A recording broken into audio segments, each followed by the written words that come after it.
ಕಪ್ಪನ್ನೇ ಗೆದ್ಕೊಂಡ್ ಬಂದೆ ನಾನು CCL ಅಲ್ಲಿ ನಿನ್ನೋಡಿ ಸೋತು ಹೋದೆ ನಾನು ಸೈಕಲ್ ಗ್ಯಾಪ್ ಅಲ್ಲಿ ಸಿಕ್ಕಾಪಟ್ಟೆ ಹಾಟು ಮೈಸೂರು ತುಂಬಾ ಘಾಟು ವಿಷ್ಣುವರ್ಧನ್ ಬಿಟ್ರೆ ನಿಂಗೆ ನಾನು ಫ್ಲಾಟ್ 6 ಫೀಟು ಸಿಂಹ ನಿನ್ ಬಾನಿಗೆ ಬಿತ್ತಲ್ಲಮ್ಮ ಪಟ್ಟಾಗಿ ಕೊಡೋಂಗೆ ಹಚ್ದಂಗಾಯ್ತು ಬೆಂಕಿ ಹೌದು ಸ್ವಾಮಿ. ಮಾಮು ಮಾಮು ಮಾಮು ಸೈಲೆಂಟ್ ಮಾಮು ರೇ ಮಾಮು ಮಾಮು ಮಾಮು ವೈಲೆಂಟ್ ಮಾಮು ರೇ ಇವಳಿಂದ ಇವಳಿಂದ ಇವಳಿಂದ ಇವಳಿಂದ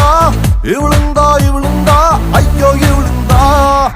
ಬಚ್ಚನ್ನೇ ಕಳೆದೋದ